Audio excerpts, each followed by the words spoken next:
Welcome back, YouTube. I hope you're all having a great day.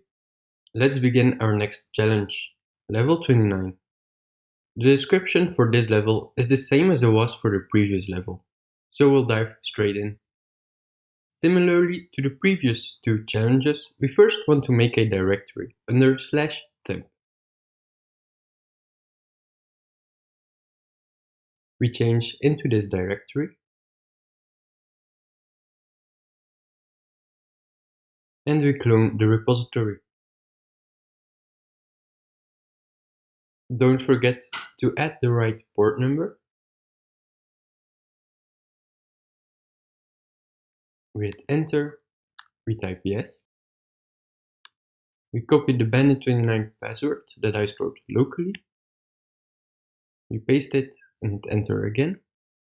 We successfully cloned the repository. We change into this directory. Again, we have a readme file.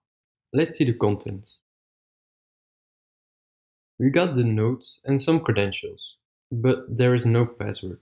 First, let's try the same approach as in our last video.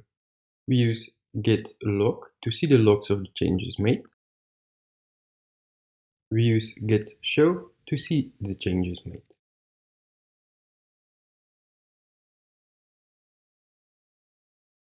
So this first commit, the file was added.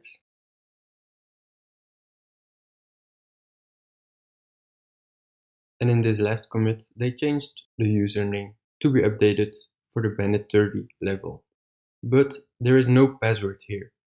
What other places are left which could contain information? Let's visualize a Git project. So we have the central repository containing files for all group members to access. Now a feature of Git is that a project has multiple branches. You could think of them as directories, with the main one being called master. A branch represents an independent line of development. Each branch has their own files and their own commits. So let's see which branches exist for our project.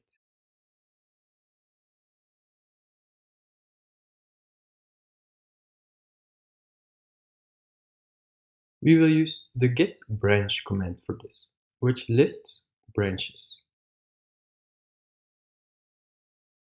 And since we want to list all branches,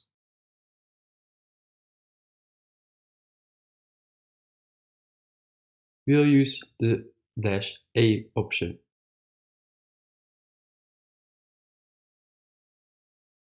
So this is our current branch master, indicated in green, which is a local copy of this master branch. These remote origin branches are the ones that relate to the central Git repository. Since we cloned it locally, this is our local master branch. But in fact, they are the same. The head branch points to master, so these three are in fact the same thing. So there exist two additional branches, dev and exploits dev. Let's check them out.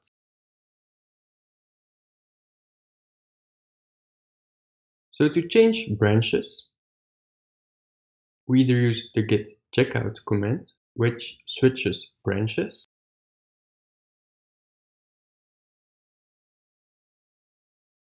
or we can use the git switch command, which also switches branches.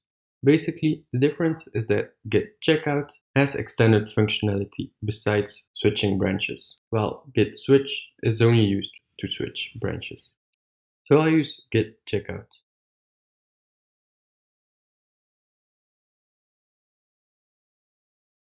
So the way we use it is git checkout, and then we specify the branch name. Let's first check out the dev branch. And here we just need to specify dev, since we actually want the local copy of this branch. Same way it has been done with master and remote origin master. And now we can see that dev is our current branch. So now that we're here, let's see what files there are. We have a code directory and a README file.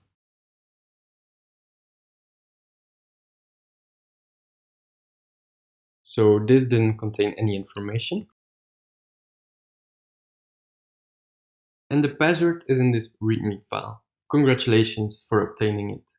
Let's log out and register our completion of Bandit 29. We can log out by either typing logout, exit, or hitting Ctrl D.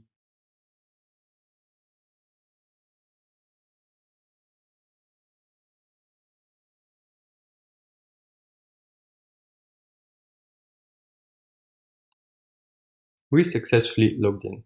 To register our completion of level 29, we type the reachal command. Congratulations on completing level 29. You rock! Thank you for watching this video. Please show your support and hit that like button, subscribe, and turn on notifications to keep up to date with our next achievements.